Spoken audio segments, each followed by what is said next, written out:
Hello students, मैं Sandeep Singh welcome करता हूं आपका मैग्नेट ब्रेन्स हिंदी में, जहां पर मिलता है आपको free education from class 6 to 12th। मतलब यहां पे कुछ चैप्टर्स देखने के बाद आपको किसी भी तरीके का गोल्ड सब्सक्रिप्शन या प्रीमियम सब्सक्रिप्शन लेने की बिल्कुल भी जरूरत नहीं पड़ती, क्योंकि हम आपके लिए लेकर आते हैं क्वालिटी कंटेंट एक्सपीरियंस टीचर्स के साथ, वो भी फ्री ऑफ कॉस्ट। तो जैसा कि हम मिला करते हैं हमारे फिजिक्स सब्जेक्ट के साथ, जो कि हमारे विज्ञान का ही एक हिस्सा है, और हम अभी चर्चा कर रहे हैं हमारे चैप्टर नंबर 14 ऊर्जा के स्रोत की। इसमें हमने इसके सभी छोटे बड़े कॉन्सेप्ट, सभी छोटे बड़े टॉपिक्स को देख लिया है, समझ लिया है, और इसके पहले हमने 50 क्वेश्चंस ऑलरेडी देख चुके हैं अपने एमसीक्यूज टाइप। अब हम इसके थर्ड पार्ट में देखने जा रहे हैं रिमेनिंग 25 मोर क्वेश्चंस। तो अब भाई ये 25 क्वेश्चन और करने के बाद हमारा ये चैप्टर पूरी तरीके से तैयार हो जाने वाला है, क्योंकि आपको पता ही है कि एमसीक्यूज के बेनिफिट्स कितने हैं भाई। हमें ये सिर्फ और सिर्फ पूरे चैप्टर को समराइज मगअप करने में ही मदद नहीं करता, बल्कि एक लॉन्ग आंसर टाइप क्वेश्चन को भी लिखने में हमें मदद करता है। क्योंकि एक लॉन्ग आंसर टाइप क्वेश्चन लिखते समय आपको एक की लाइन चाहिए होती है, उसी को इलैबोरेट करते हैं भाई, वो की लाइंस यहां से मिल जाता है।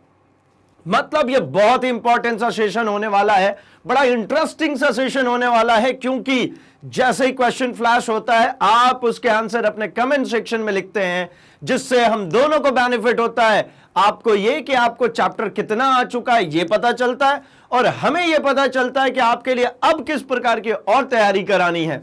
तो चलिए फटाफट से रेडी हो जाइए कमेंट सेक्शन में आंसर करने को, क्योंकि हमारे पास आने वाला है क्वेश्चन नंबर 51। जी हां, तो अभी आपके सामने है, ये देखिए आपका क्वेश्चन नंबर 51, जो कि है औद्योगिकृत देश अपनी कुल ऊर्जा का कितना प्रतिशत नाभिकीय विद्युत संयंत्रों से पूर्ति करते हैं।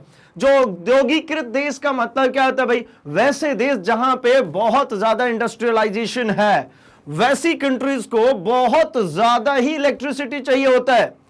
जो कि नॉर्मल हमारा जो तापीय संयंत्र था, जो जिसके अंदर हमने कोयले को जलाया और उससे इलेक्ट्रिसिटी प्राप्त कर रहे थे, वो बहुत कम हो जाता है भाई, क्योंकि एनर्जी डिमांड बहुत हाई है। क्योंकि देश कैसा है, औद्योगिकृत, मतलब वहां पे इंडस्ट्रियलाइजेशन बहुत ज्यादा है, बहुत ज्यादा इंडस्ट्रीज है, तो सीधी बात है ना, बहुत सारा मुझे चाहिए होगा एनर्जी, तो मैं किस पर स्विच करूंगा, वैकल्पिक व्यवस्थाओं पर।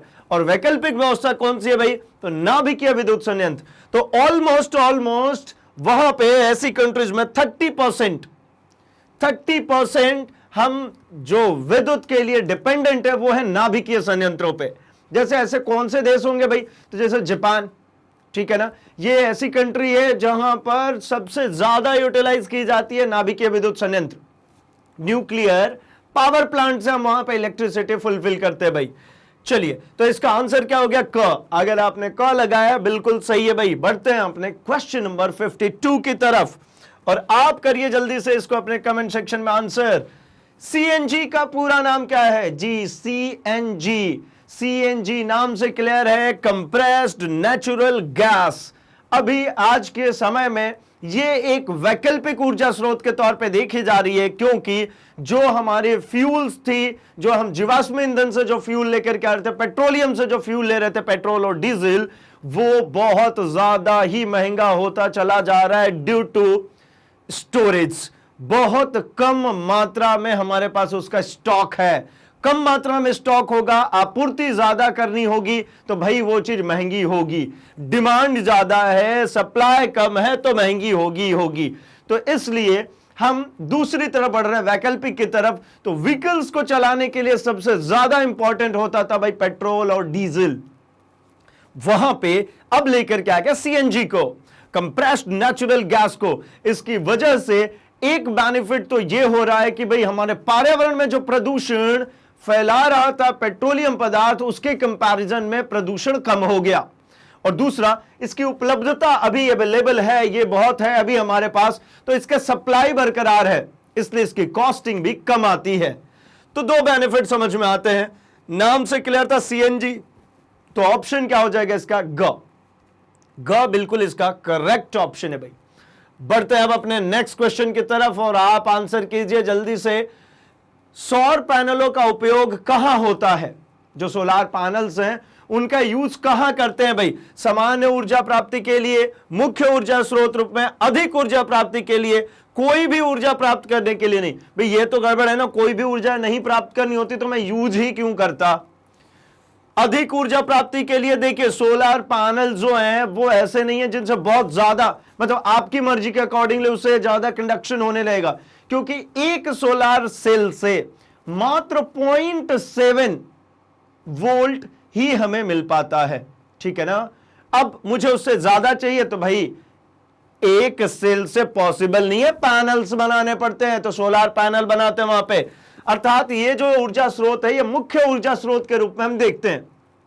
ये हमारे पास सोलर पैनल्स जो हैं वो है मुख्य ऊर्जा स्रोत के रूप में हमें मिलते हैं भाई। ख ऑप्शन बिल्कुल सही है। बढ़ते हैं नेक्स्ट क्वेश्चन की तरफ।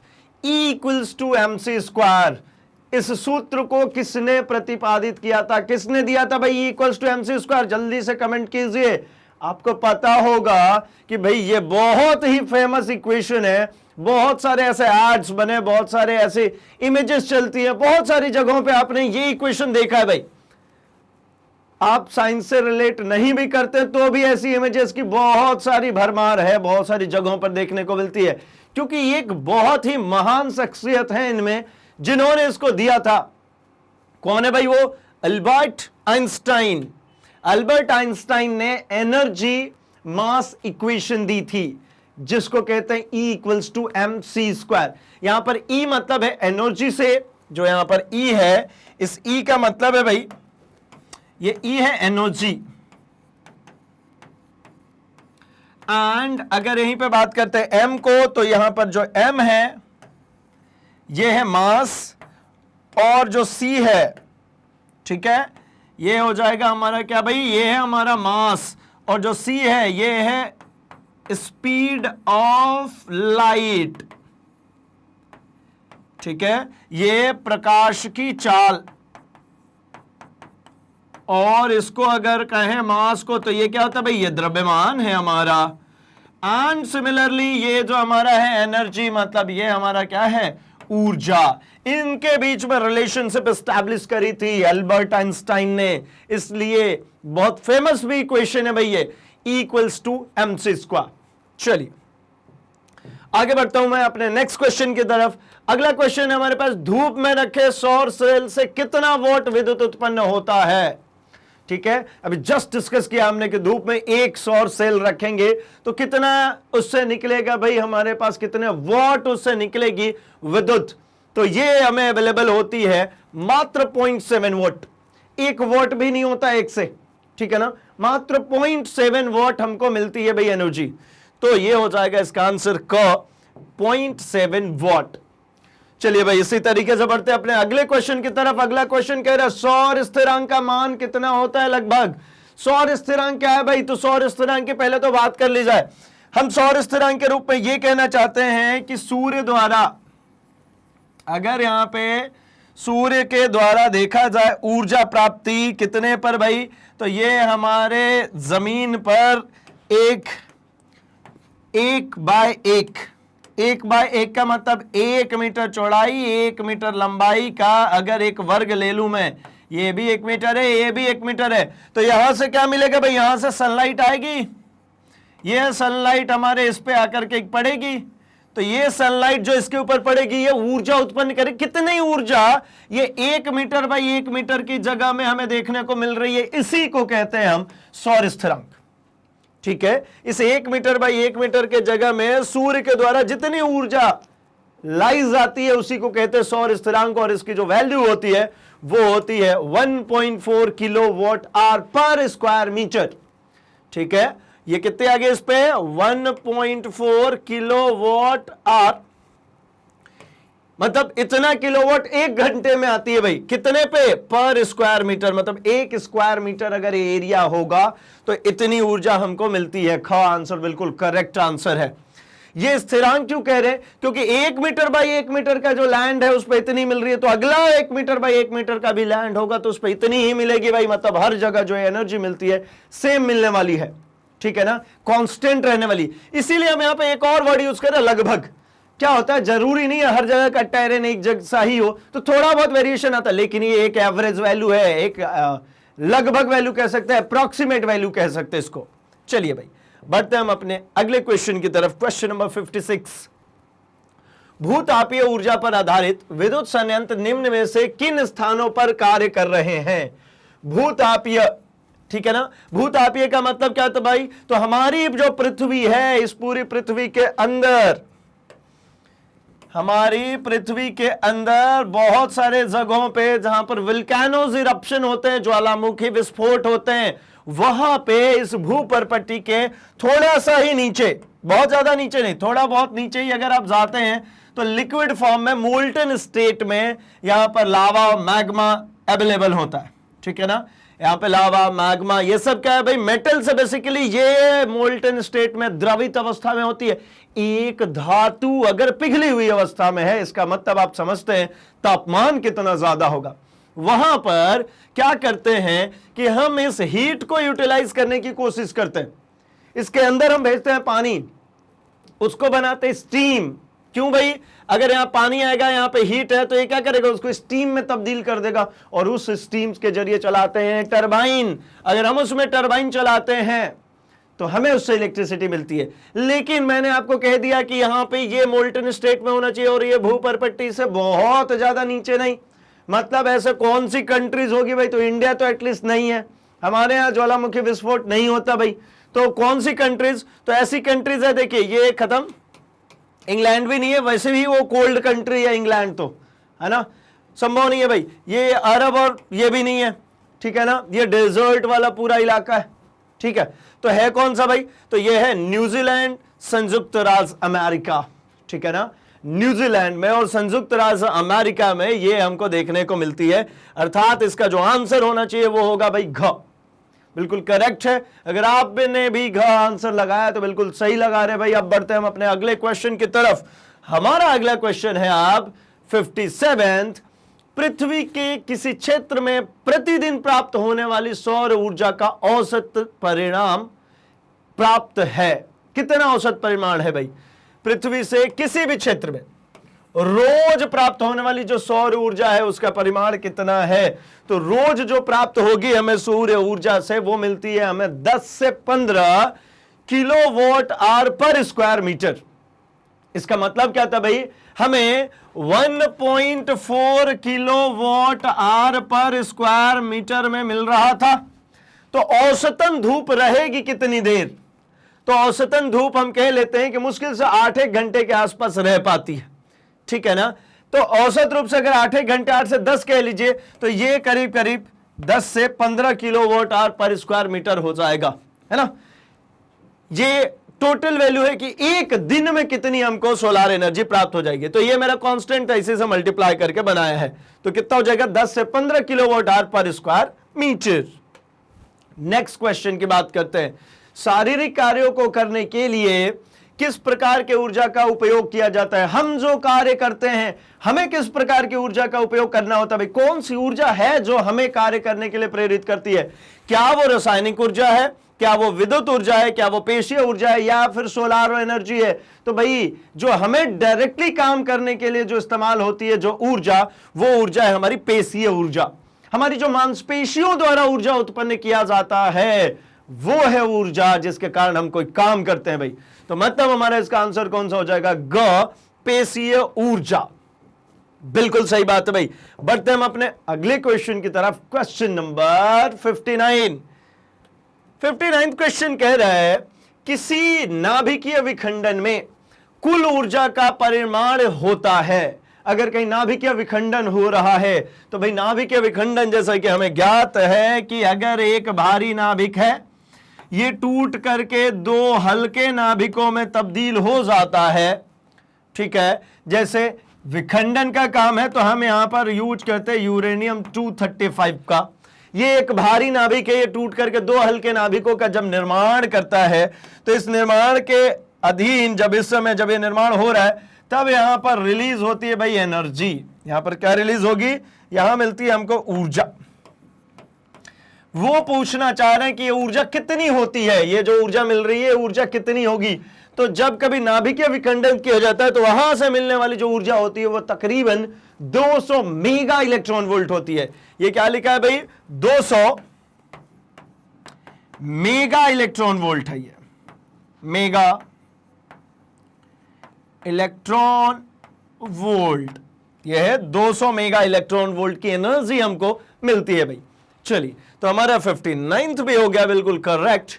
बढ़ते हैं हम अपने 60th क्वेश्चन की तरफ और आप करिए जल्दी से इसका आंसर। महासागरों में ऊर्जा उपलब्धता के रूप में है। किसके रूप में उपलब्ध है भाई महासागर में ऊर्जा? क्या वो सागरीय ताप ऊर्जा के रूप में है, क्या वह ज्वारीय ऊर्जा के रूप में है, या फिर वो तरंगीय ऊर्जा के रूप में है? तो भाई महासागर है, वहां पर हमेशा जितनी देर तक धूप रहेगी उतनी देर तक वहां पर उसके सबसे ऊपरी लेयर में, सबसे ऊपरी सतह में,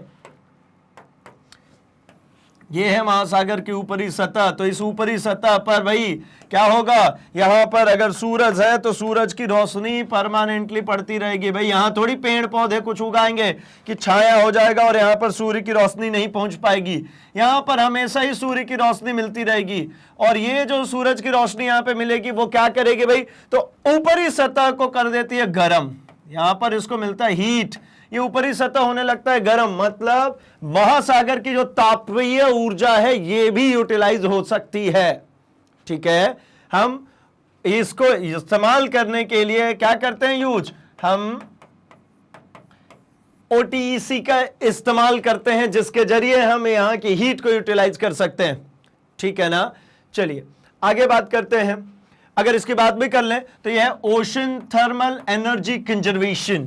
ठीक है, ओशन थर्मल एनर्जी कंजर्वेशन के जरिए हम यहाँ की हीट यूटिलाइज करते हैं। और बात करते हैं ज्वारीय ऊर्जा, तो भाई इसमें ज्वार भाटा भी तो आती है, ऐसी ऊंची ऊंची लहरें भी तो उठती हैं। अब जैसे ऐसी ऊंची लहरें जब उठेंगी तो इन ऊंची लहरों के पास में तो ऊर्जा होगा, वो ज्वारीय ऊर्जा हो गया।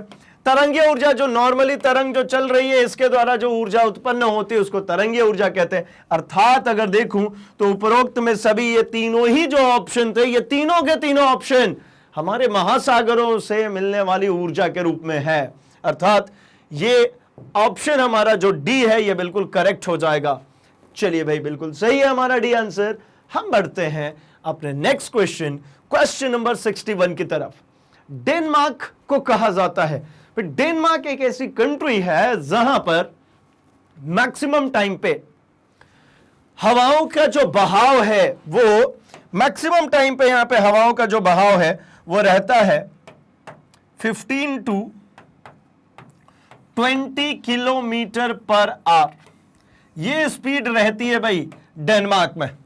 15 से 20 किलोमीटर प्रति घंटा के रफ्तार से चल रहा होता है हवा। अच्छा, इतनी हवा किसके लिए चाहिए? तो इतनी तेज अगर कहीं पे हवा बह रही है तो इससे चलाई जा सकती है पवन चक्की। अब इससे अगर पवन चक्की चल रही है अर्थात इसको क्या कहना चाहिए, तो इसको कह देना चाहिए पवनों का देश।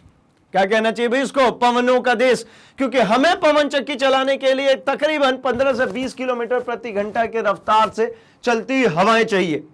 इंडिया में भी अगर हम बात करते हैं तो तमिलनाडु में जो हमारा कन्याकुमारी का जो इलाका है वहां पर सबसे बड़ा इंडियन है ना, इंडिया हमारे देश के स्तर पर सबसे बड़ा जो फार्म है ना, पवन फार्म जो है वो हमारा अवेलेबल है कन्याकुमारी में।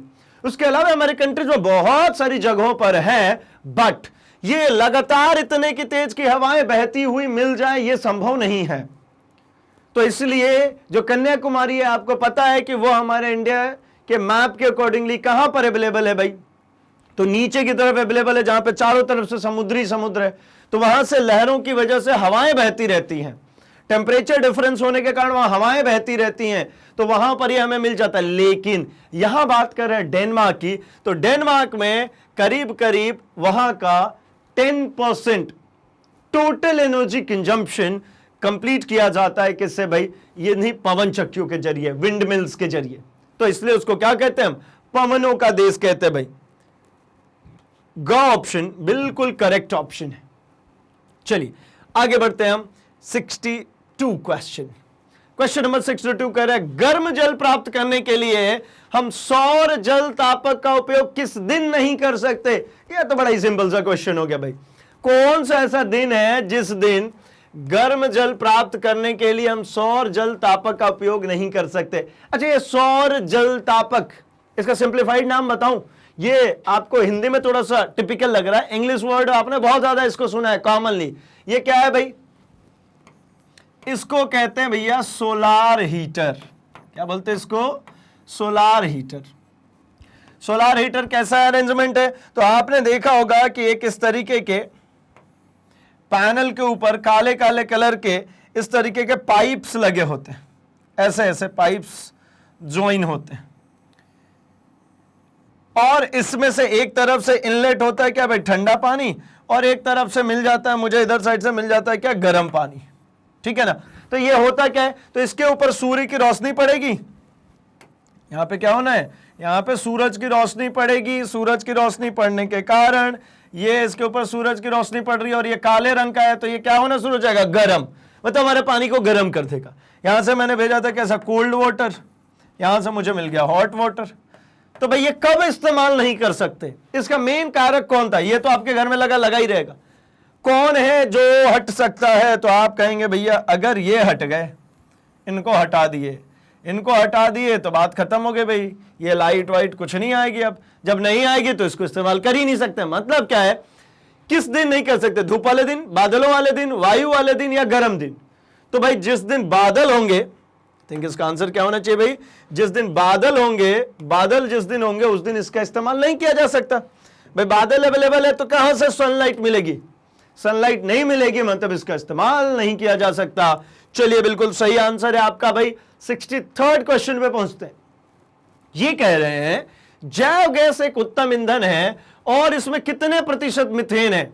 देखिए भाई, जो जैव गैस है ना, जैव गैस का मतलब क्या था? तो जो हम गैस निकाल रहे थे गोबर गैस प्लांट से, ठीक है, गोबर को, कृषि अपशिष्ट को सड़ा करके जो निकाल रहे थे, उसमें जो मुख्य रूप से मिलता है वो मिलती है भाई CH4। और CH4 को हम क्या कहते हैं भाई? तो CH4 हमारा जो है ये है हमारी मीथेन।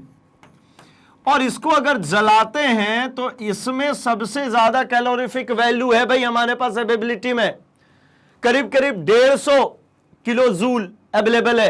तो अर्थात CH4 इसका मुख्य अवयव है किसका भाई? ये जैव गैस का। इसको जैव गैस कहें या फिर इसी को हम क्या कह लें भाई? बायोगैस कह लें। और ये जो जैव गैस या बायोगैस है, इसमें इसकी जो परसेंटेज है, ये परसेंटेज होती है भाई 75%। ये करीब करीब 75% अवेलेबल है इसके अंदर। तो मतलब आंसर क्या हो जाना चाहिए? ग आंसर बिल्कुल करेक्ट हो जाना चाहिए भाई। ग 75% बिल्कुल करेक्ट। ठीक है ना?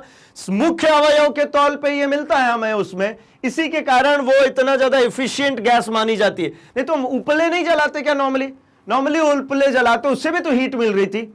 इसको तब्दील करने की क्या जरूरत थी? तो दो फायदे थे। एक तो ये हुआ कि उसमें 75% मुझे मीथेन मिल गया, जिसकी कैलोरीफिक मान बहुत ऊंचा होती है। और दूसरा ये हुआ कि भाई इसमें से धुआं नहीं निकलेगा, हमारे पर्यावरण में नुकसान नहीं होगा, राख नहीं बचेगी, तो मृदा प्रदूषण भी नहीं होगा, और तो और इससे जो बचा हुआ जो गोबर होगा उसको उठा करके खेतों में मिला सकते हैं, वो उर्वरक के तौर पे काम आएगी।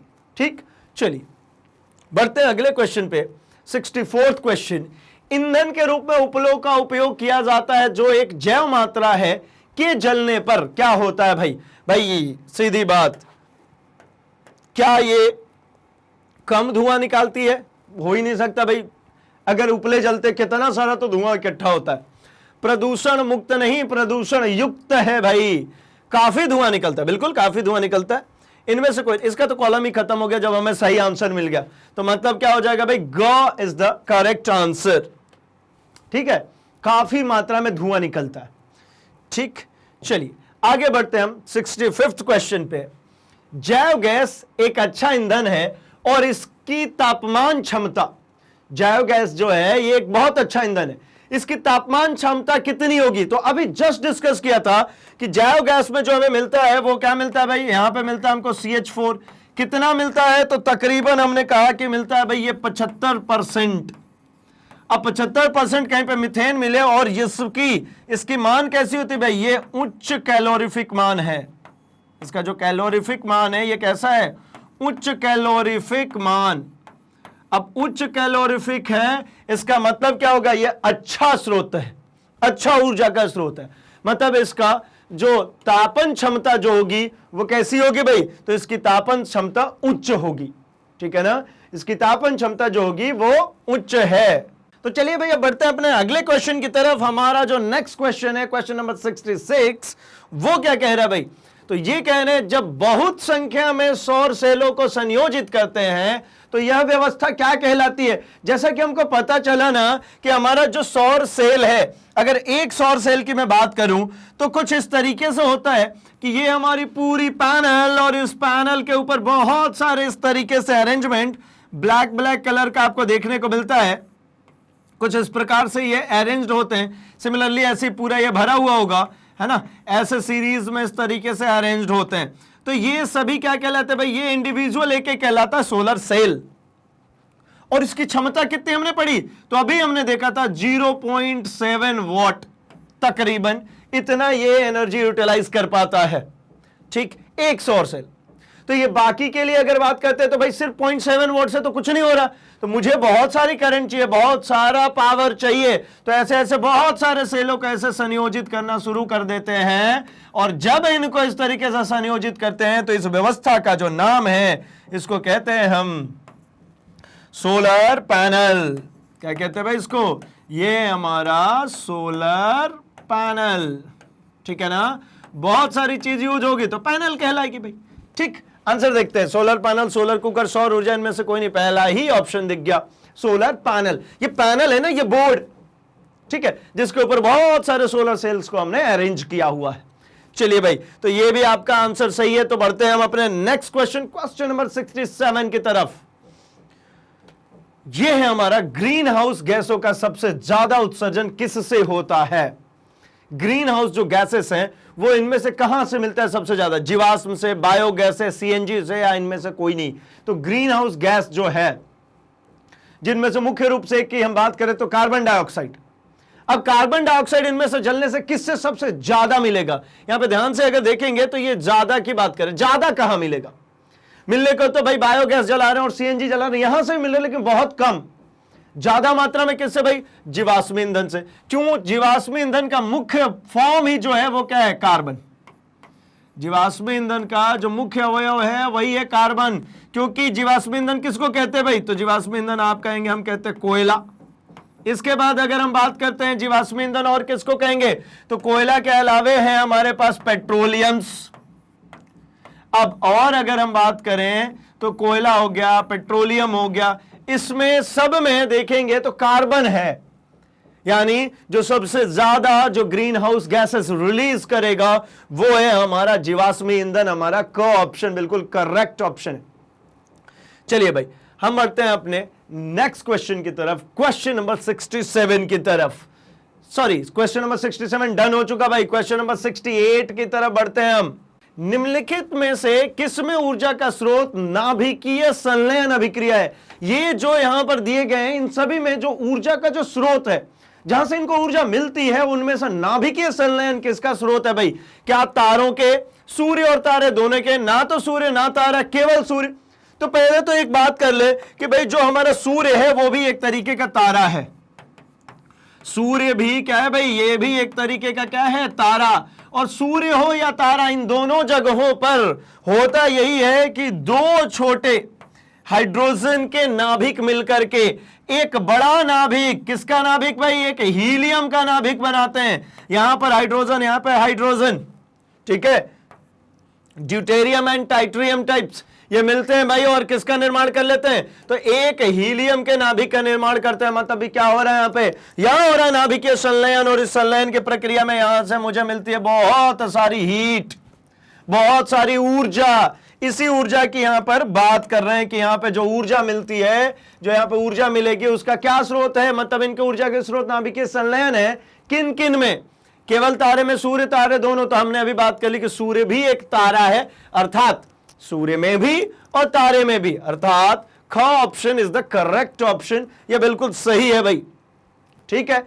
चलिए आगे बढ़ते हैं हम अपने नेक्स्ट क्वेश्चन की तरफ। 69th क्वेश्चन, अम्लीय वर्षा होने का कारण यह है कि, अम्लीय वर्षा जो होती है उसका क्या कारण है? तो देखिए भाई, अम्लीय वर्षा होने का मुख्य कारण कुछ इस प्रकार है कि अगर ये हमारी है पृथ्वी, इस पृथ्वी के चारों तरफ है हमारा वायुमंडल, और इस वायुमंडल में, ये हमारा वायुमंडल हो गया, इसमें बहुत सारी गैसेस, ठीक है, इसमें क्या हो रही है भाई, बहुत सारी गैसेस हैं जो कि एकत्रित हैं। अब क्या करते हैं, यहां पे पृथ्वी पर भाई चिमनी लगी है, ठीक है, फैक्ट्रीज चल रही हैं, उन फैक्ट्रीज से, इन चिमनियों से क्या होना है भाई, यहां से धुआं निकलेगा और ये धुआं जाकर के इसमें मिक्स हो रहा है।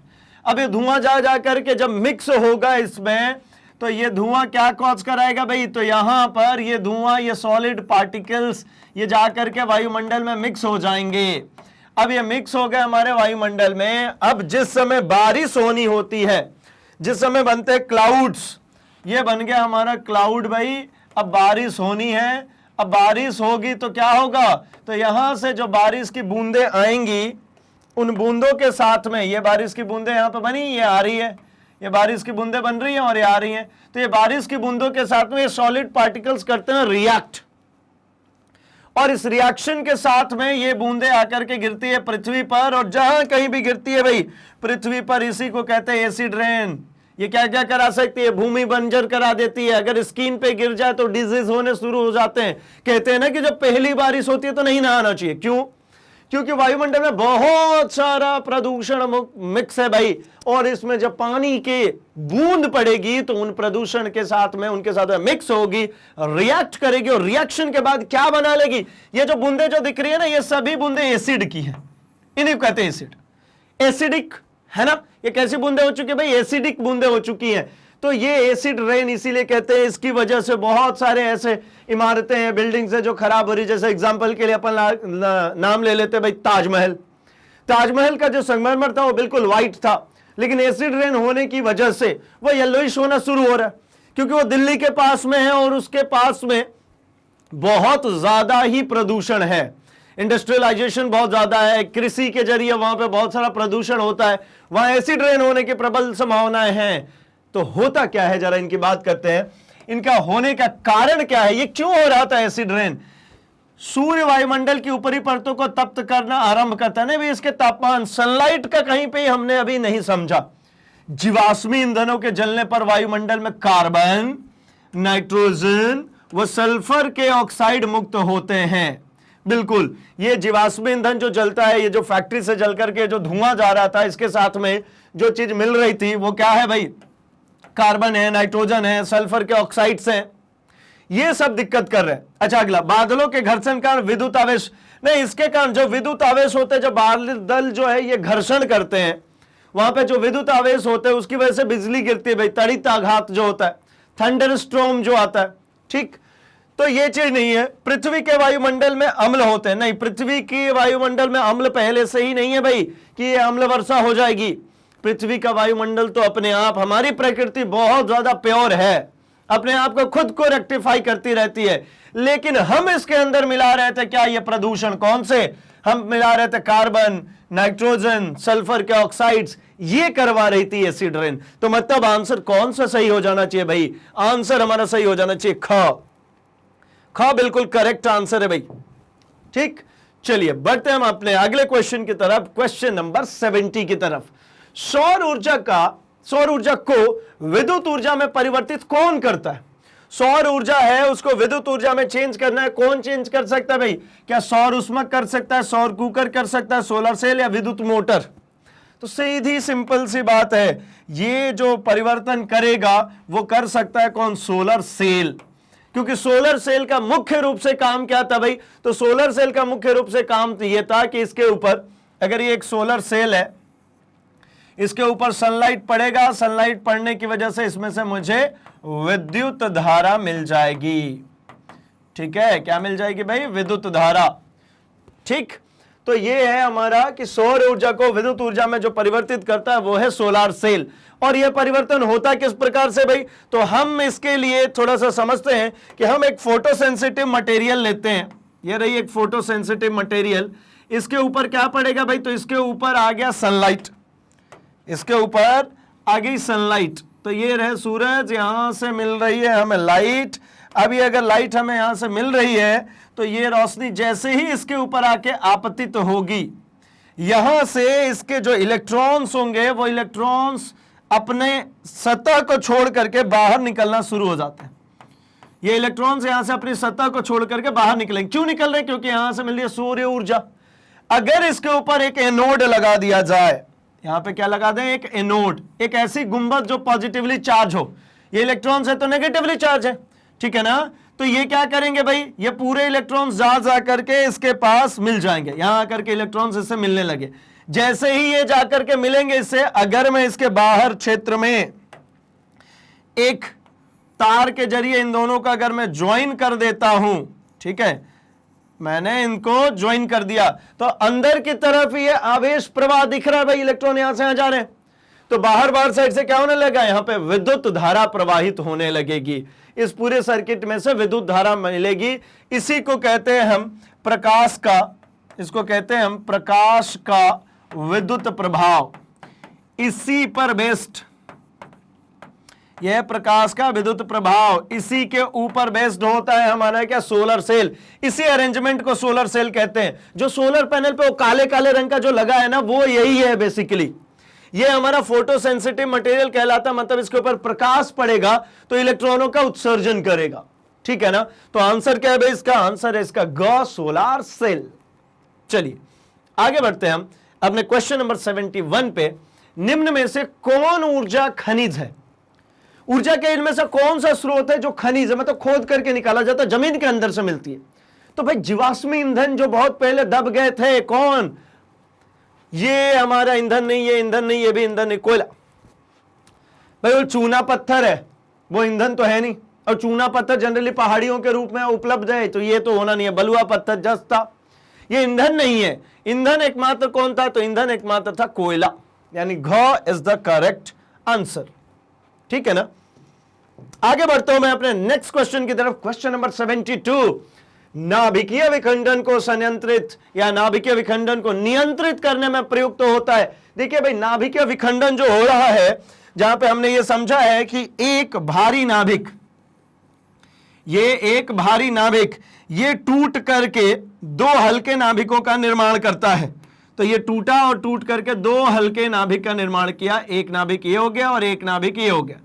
अब इन दोनों हल्के नाभिकों की जब मैं बात करता हूं तो इसके विखंडन की प्रक्रिया में यहां से इवॉल्व होती है क्या, बहुत सारी हीट, ठीक है।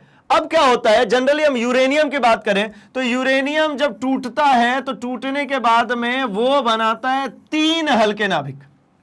यूरेनियम टूटने के बाद में ये क्या है, यूरेनियम 235 है, ये जब टूटेगा तो तीन हल्के नाभिकों में टूटता है। फिर क्या होगा, फिर ये नाभिक टूटेगा तो फिर से ये तीन हल्के नाभिकों में टूट जाएगा। यहां से ये फिर से टूटा तो ये फिर से बना लिया भाई, कितने, एक एक बनाएंगे तीन, यहां पे एक बन गया, एक ऐसे ही यहां पे बन गया, इसी प्रकार से एक यहां पे बन गया। फिर अगर इसको तोड़ता हूं तो यहां से भी एक, दो, और ये बन जाता है क्या, तीन, तीन नाभिक यहां पर फिर से नए निर्माण हो गए। अब इसी प्रकार से मैं इस नीचे वाले की भी बात करूंगा तो ये भी कितने निर्माण करेगा, ये भी तीन निर्माण करेगा। अगर आप देखते रहें इसी प्रकार से तो ये जो नए नाभिकों का निर्माण हो रहा है, ये छोटे नाभिकों में टूट रहे, ये अगली रिएक्शन जैसी ही चली तो ये क्या होगा भाई, मैं एक जगह पर सिर्फ और सिर्फ आपको एक्सप्लेन करता हूं।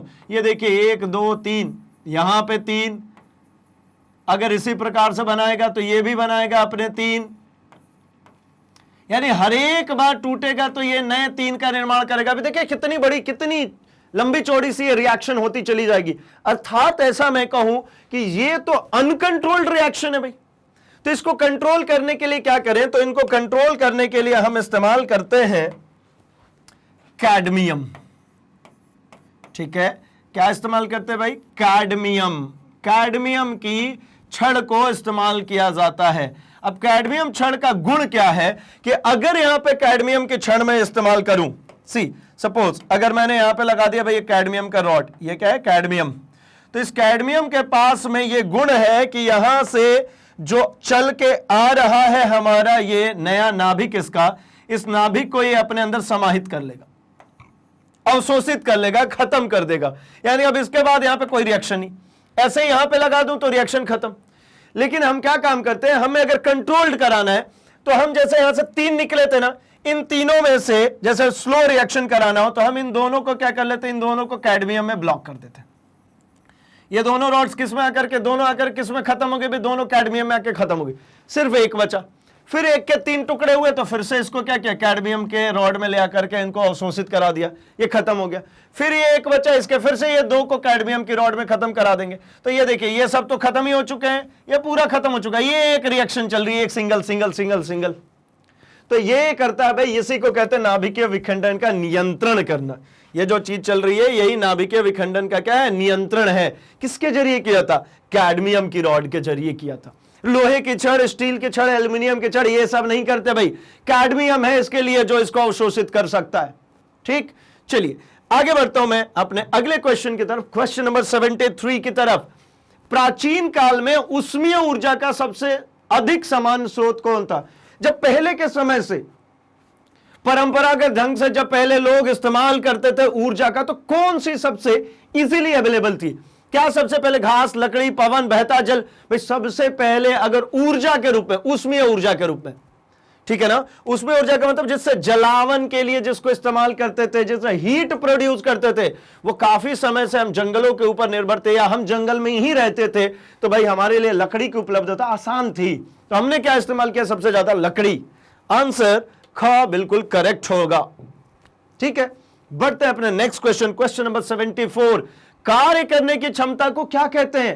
कार्य करने की क्षमता को क्या कहते हैं? भाई ये है हमारी डेफिनेशन किसकी, ऊर्जा की। कार्य करने की क्षमता को ऊर्जा कहते हैं। और अगर इसकी बात करें शक्ति की, तो ये है कार्य करने का दर।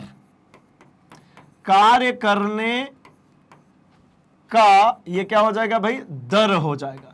कार्य करने की दर की अगर बात करें तो शक्ति है, कार्य करने की क्षमता की बात करें तो ऊर्जा है। ईंधन क्या है भाई, जिससे हमको ऊर्जा प्राप्त हो। ऊर्जा प्राप्ति का जो स्रोत होता है उसको कहते हैं हम ईंधन। ठीक है, और बल जैसा आपकी पता ही है, जो कि किसी ऑब्जेक्ट के अंदर कुछ चेंजेस करा दे या कराने की कोशिश करे, मतलब उसकी वेलोसिटी चेंज कर दे, चल रहा है तो रोक दे, रुका है तो चालू कर दे, उसका शेप चेंज कर दे, उसका साइज चेंज कर दे, उसकी दिशा बदल दे, उसको कहते हैं बल। तो मतलब इसका आंसर क्या हो जाना चाहिए भाई, तो इसका आंसर है हमारा ग, ऊर्जा। बढ़ते हैं अपने लास्ट क्वेश्चन की तरफ। इसके बाद आपको एनालिसिस मिल जाएगा कि आपने कितनी तैयारी पूर्ण कर रखी और कितने क्वेश्चन सही किया आपने। तो ये हमारा लास्ट, ऊर्जा का अनवीकरणीय स्रोत कौन सा है भाई? हमने ऊर्जा के स्रोत में बात करी थी, 2 तरीके की ऊर्जा की स्रोत। एक हमने बात करी है नवीकरणीय, नवीकरणीय, और दूसरी हमने बात करी थी अनवीकरणीय। अनवीकरणीय और नवीकरणीय में डिफरेंस क्या था भाई? तो नवीकरणीय और अनवीकरणीय में मुख्य डिफरेंस यह था कि इसको बार बार इस्तेमाल कर सकते हैं, बार बार प्रयोग कर सकते हैं, और इसका इस्तेमाल क्या कर सकते हैं, एक बार मात्र इसका प्रयोग कर सकते हैं। इसका प्रयोग कितनी बार हो सकता है? मात्र एक बार। एक बार इस्तेमाल किया और खत्म। कौन कौन से भाई? तो जैसे हमारा जीवाश्मी ईंधन था, ये सब इसी के अंदर आ जाता है, कोयला, पेट्रोल, है ना। नवीकरणीय हम बात कर रहा हूं तो मैं इसमें लिख सकता हूं जैसा सौर ऊर्जा हो गया, ये भाई आप जितना मर्जी पड़े उतना इस्तेमाल कीजिए, ठीक है ना। पवन ऊर्जा हो गया, तो ये सब नवीकरणीय है। अनवीकरणीय मतलब एक बार, जैसे जीवाश्मी ईंधन हो गया, इसके अंदर कोयला हो गया, पेट्रोलियम पदार्थ हो गए, ये सब कुछ। तो ऊर्जा का अनवीकरणीय स्रोत कौन सा है?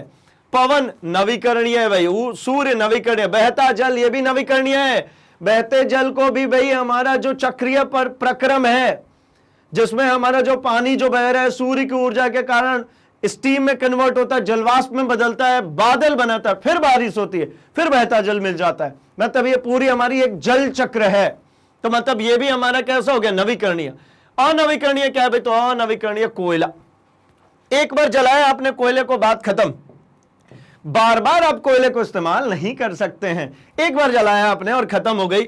यहां तक देखिए हम कर चुके हैं अपने 75 क्वेश्चंस को तैयार, और ये चैप्टर अब हमारे पास बिल्कुल अच्छे से तैयार हो चुका है भाई।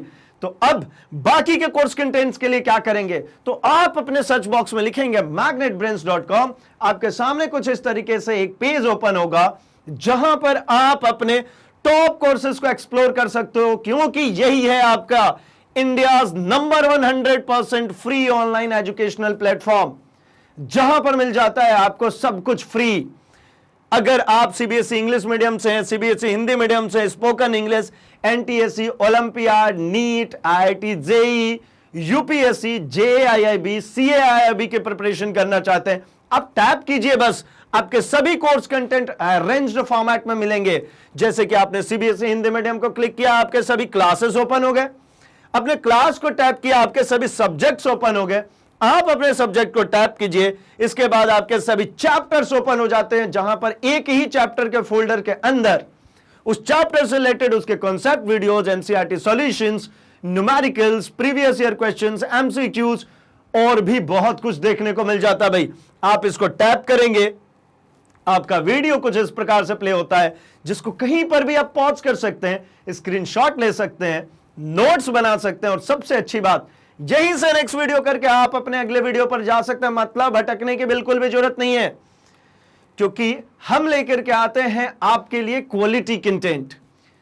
अभी इस वीडियो को लाइक कर दीजिए, चैनल को सब्सक्राइब कर लीजिए एंड इसे अपने दोस्तों में शेयर भी कर दीजिए भाई, क्योंकि मैग्नेट ब्रेन्स हिंदी लेकर के आया है free education from class 6 to 12th, quality content and experience teachers के साथ। तो बने रहिए हमारे साथ, हम मिलेंगे अपने अगले सेशन में कुछ और इंटरेस्टिंग चीजों के साथ। Thanks for watching.